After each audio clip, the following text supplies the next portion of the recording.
leaders to create a new era of finance and beyond.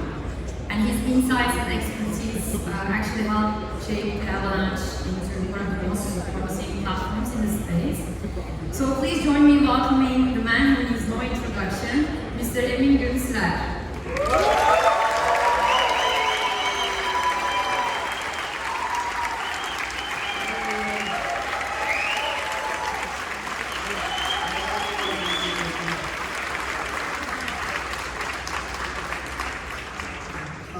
So, first of all, thank you very much for being here. It's wonderful to be standing in front of you to talk about the future of blockchains. And you probably think that I'm going to do what I usually do, which is talk about the recent successes of Avalanche, the recent developments on Avalanche, the new things we built, etc., etc. I'm not going to do that. I want to talk to you about a blue yonder idea, something that's so crazy that is either incredibly stupid or really promising. But it's nothing in between. So I want to talk to you about what I call coin-operated agents. So, what has happened recently? Well, blockchains came of age. For the longest time, I've been in this space for a very long time, since 2002.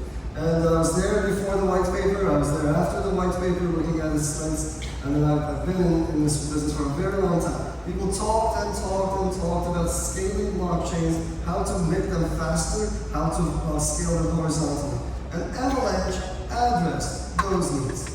All about the consensus protocol that we pioneered, all about subnets. I don't need to repeat this. There are many other fights to fight. There's still a lot to build. That's all true. But I think the area is now getting to the point that it's no longer in a position where it needs to dangle shiny objects in front of us. We don't need additional blue map. We are able to build and maintain incredibly demanding applications like so many of the games that are deployed and built on Avalanche.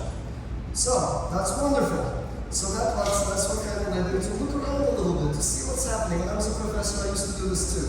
I would go talk to my colleagues and say, hey, what's happening in your area these days? What's happening in AI? What's happening in machine learning? What's happening in graphics, etc. So when I look at AI, I see something incredibly promising. AI is just coming of age. They have come up with tools that are finally large enough, practical enough, and good enough for some incredibly interesting uses. And I want to talk to you about how we can integrate this. ChatGPT, how many people have played with ChatGPT? Almost everyone. It is amazing, and yet it's just the beginning. And I want to talk to you about how we can take this amazing development from our friends in the AI space and transport it into the blockchain space. And once I tell you the idea, it's going to sound a little bit obvious, maybe, I hope. And some of the better ideas are always the ones that are supremely obvious, but I haven't heard anybody else talk about this before. So, now let's go back to our own domain and talk about the problems we face. One of the biggest problems we face is ensuring the correctness of smart contracts. They're easy to write, but incredibly hard to read and parse. It's that as a result of many failures of smart contracts. I don't need to repeat to you all of the different sources of thefts, all of the sources of rug pulls, all of the sources of various different problems that we face because there was some kind of a very deeply hidden, very subtle error in a smart contract. And why is that happening? And how can we make it better? And no, I'm not going to suggest that we can use AI to somehow translate protocols, etc. So bear with me, it's actually different than what you might imagine.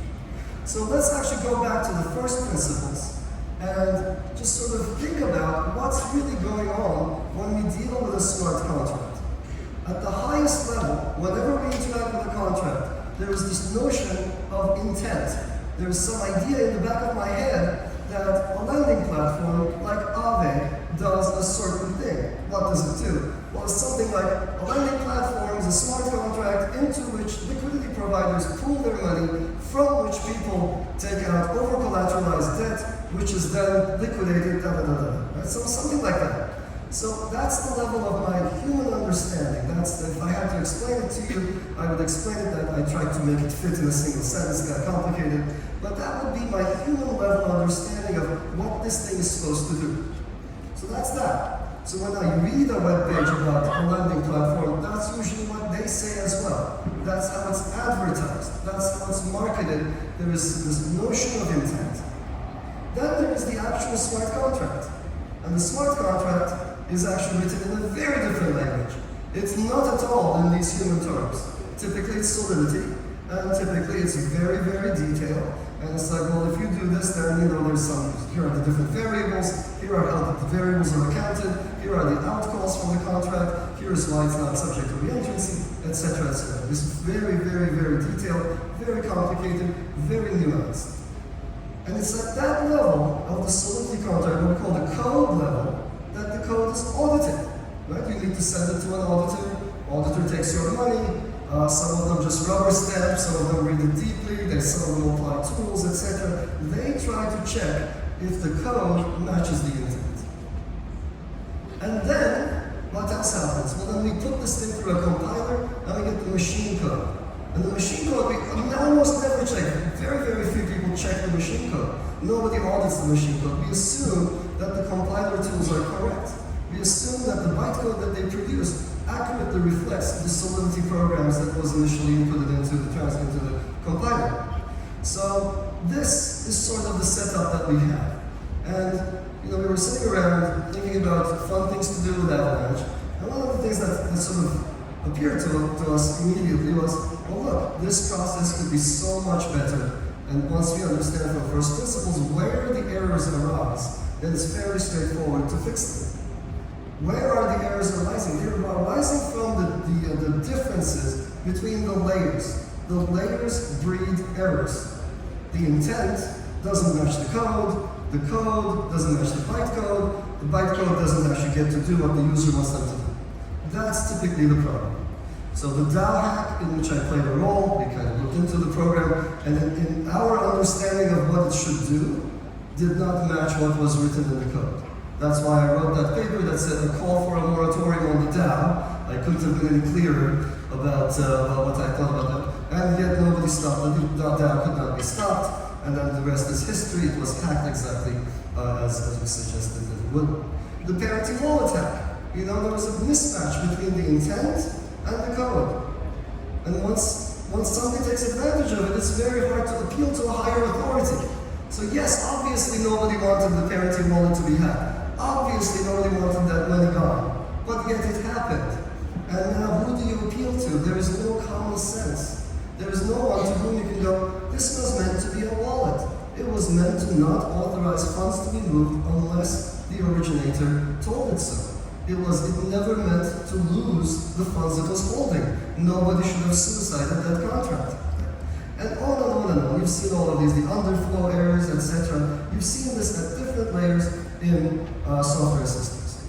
The problems stem between the lack of connection between these layers. So what can we do? So if I were a traditional academic, I would say, okay, well, maybe something we can do. We can try to specify better what the intent is, and then we can use automated tools to check the code all the way down to the machine code. So I have many, many colleagues. Cornell University was incredibly strong in this particular area called program verification, also incredibly strong at automated provers of different kinds, where essentially you specify in something that's not a human language, it's a very formal language. Some of these things are things like COC and TLA+, etc. Some of you might have heard about them. How many people actually are able to write code in either COC or TLA+? So there's like 1, 2, 3, I think there are maybe a few others around in here, but it's incredibly few. The people who can write these are just, you think smart contract programmers are hard to find, these people are even harder to find. If you need them, there's one here, there's another one there. So they're very, very difficult beasts to find. So they're very hard to master, and even then, even if you were to master them, there would still be a gap between the intent layer and the specification layer. So instead, I want to posit to you that we could build smart contracts in a very different manner, and an entirely new architecture that is obviously compatible with what we do on Avalanche because it's so low level and it's so flexible, but an entirely new architecture that builds on recent advances in artificial intelligence, machine learning, and large language models, and it incorporates GPTs, generative pre-trained transformers. These are the things that you play with, the thing that power the engine of ChatGPT, integrates them into the core execution engine of a blockchain. That's the idea. We call it coin-operated agents. So how does a coin-operated agent work? Well, it works kind of like this. It's a new kind of blockchain where the chain consists of a genesis block followed by blocks that contain free-form transaction types, signed by public keys that contain arbitrary textual inputs. Okay? So this graphic is slightly off, except maybe some of it is English, or some is Arabic somehow. Okay, so what we want to say here is that here's what we actually want to say. The blocks contain arbitrary blocks of text. Okay? And in these blocks of text, in a human language, you specify what you want the contract to do. And whatever you want the contract to do is executed by a large language model built into the validators. Every validator has a deterministic LLM in it, and that LLM, it actually might have more than one LLM in it, and those LLMs are identified by a version number. It's essential that we agree, before we engage in any kind of contracting, what kind of interpretation is going to be happening on the text we submit. So when the chain is started, when a subnet is initiated, we could specify the version of the LLM that will forever be interpreting the inputs. The transactions are not going to be rigid inputs like we are used to. They're not going to look like EVM transactions. They're not going to look like Bitcoin transactions or exchange transactions. They're not going to have rigid fields of input, output, etc. To the contrary, it's going to be free-form text. You will sign literally, I give to this address 5 AVAX. Okay? And the interpretation of I give to this address 5 AVAX will be left up to the LLM. I think this is a very simple idea, and I hope that people are getting this. So, the cool part of this, I think Thank you. So, each validator keeps track of one data structure and one data structure only, which is a simple associative mapping from addresses to balances. And you can have more than one token balance, so every single address can hold more than a single kind of a token. And certain tokens can serve as the gas coin. So AVAX maybe would be the gas coin for anything we build, of course, but it could be anything else, and maybe there could be contracts that take multiple different kinds of tokens.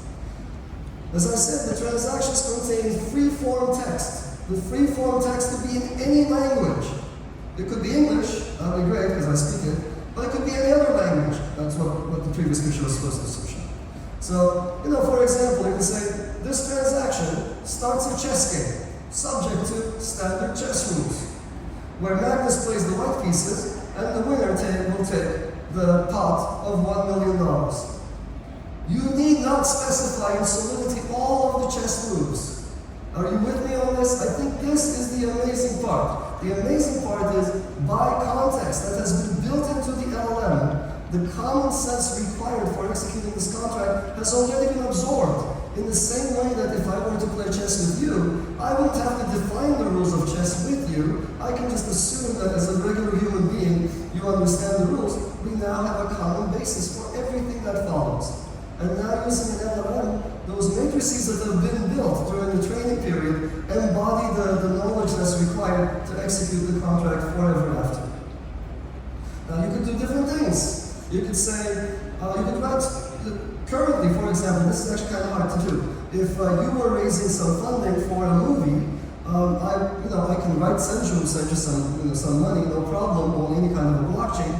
But now I can do, it's kind of like sending a check. But now I can do different things. On the check, I can write free-form instructions. I can say something like, I would like to send $5,000 to your funding effort, if and only if you're able to raise the totality of the $13 million required for your movie. Or in this case, you want to bring back Firefly? I'm in it. I would like to send $5,000 for resurrecting Firefly, assuming you can raise the money. And if you can't raise the money, I don't want my money back. If you're going to do nothing with it, I don't want you using it for another purpose. I can actually write this in free-form English text and have it be executed by a smart agent built into each and every validator. And again, going back to our initial example, I can simply say, instead of writing all of that code for a lending service, I can say, this transaction creates a lending service where, the liquidity providers pool their resources, etc., etc. It's just kind of like in the first example. So now we need to think a little bit about how this works. You can't just have a free pool of floating text that would interfere with each other. So one of the things that we need to do is provide some separation on chain between the different conversations that are happening with this agent, with the model that we've talked about. So the idea that we propose here is to introduce a notion, an abstraction called sequences. So you can have a transaction that initiates a new sequence, or you can have transactions that add to a sequence. So typically the first transaction would say, this transaction initiates a new sequence that defines a chess game, where the white pieces are exercised by this address belonging to Magnus Carlsen, and the others are good, etc., etc. Or you can say, this is part of the chess game, this is move 14, here is my pay, I'm paying this much, and I would like to move e2, e4. So, it's kind of like a chat session, and this allows us to have separate conversations, each of which are subject to different sequence rules. So suddenly you can have one sequence of rules for whatever it is that you're providing a service for, while you provide a different set of rules for the different things that you're doing. It's kind of like enter here, chat GPT, except on a blockchain, where the chain is the smart agent executing on your behalf. Now we need to also think about fees. So without that, we're going to be exactly like all those L1s that advertise permanently low fees. If your L1 is advertising permanently low fees, there's something wrong with it, as we all know. You have to be able to push back on congestion. You have to be able to deal with load spikes. So we definitely need to have some notion of fees. And the Ethereum approach to this would not work, because you don't want to have a transaction where you execute but might abort. So you don't want to do that. Instead, what I think makes sense in this context is that each transaction carries a fee in the native gas token, and that fee is charged no matter what. So you say, here, this is my money, this is how I want to slot into the block, and execute this, and it's going the chain consumes and burns the tokens that you threw at the agent for interpreting the text that you provided. So, the key insight, let me reiterate, is that this architecture, this coin-operated agent, performs no translation to machine executable code. There are many people who are doing this. I have no shortage of people who have ideas on how to do this part. And that's not what we're suggesting. If we were suggesting that, okay, maybe that's an okay idea, then we're essentially trying to improve the current state of the art. This is very, very different. We are instead actually executing the direct language.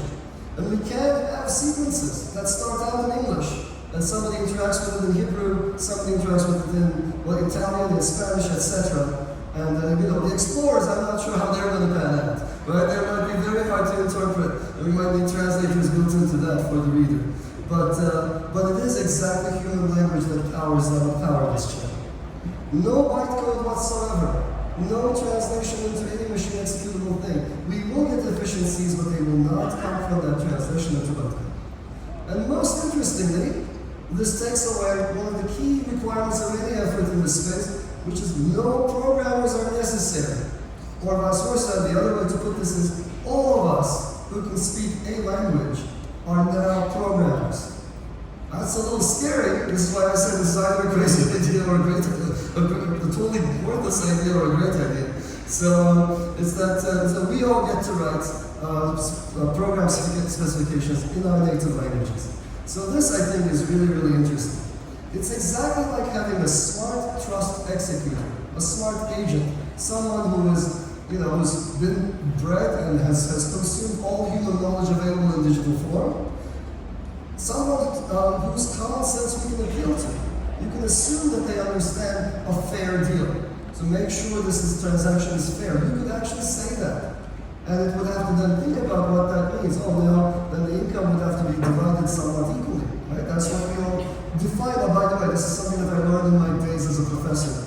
The word fair has no definition. I couldn't define it for you. Think about it. There was people would come and say, "Oh, that's not fair." Well, let's say people over the age of 18 typically don't. We stop using that word. The world is unfair, and then fair, by the way, does not have a definition. It's really hard to define in a mathematical formal sense. But now with this, but we all understand the concept of fairness. You can now appeal to that is built into the LLM. And now we no longer have to specify militia. So in this chess game, we don't have to specify any of the rules of chess because it's already been learned by the LLM's wanderings over the many thousands of chess games on the internet. There are a couple of little issues that I'm sure people will bring up. One of them, of course, is determinism. The LLM has to be deterministic because, after all, these transactions are going to be executed in replicas that are in each and every one of the validators, and they all have to compute the same result. They all have to compute the same balances, the same side effects. So we need deterministic LLMs. Many of the ones that are currently available are not deterministic. So one could do two things. We could build a new deterministic LLM, and I'm very optimistic on how fast these things will evolve. Or we could use a standard random beacon. That is, we get our source of randomness from some standard location, and then make use of a non-deterministic LLM whose non-deterministic inputs come from the random beacon. I mentioned that explorers are going to be a mess because these interactions could be in any language.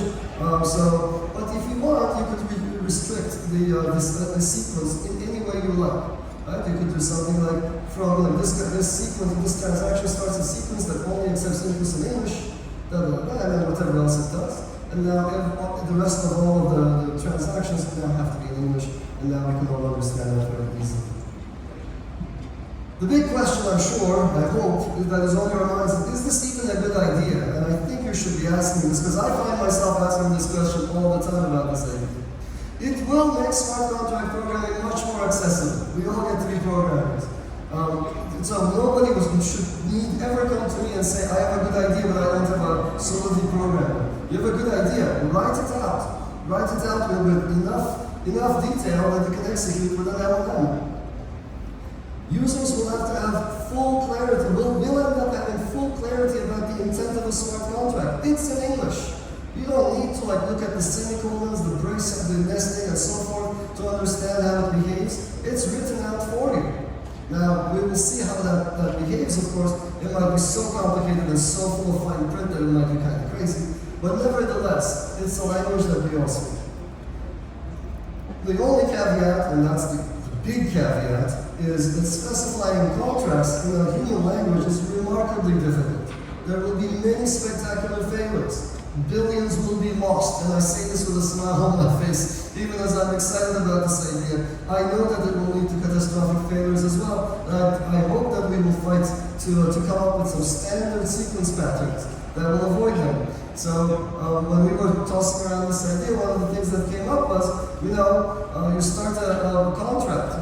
This is a contract between me and you about landing, etc. And then you come in and say sequence, transaction 2 in the sequence.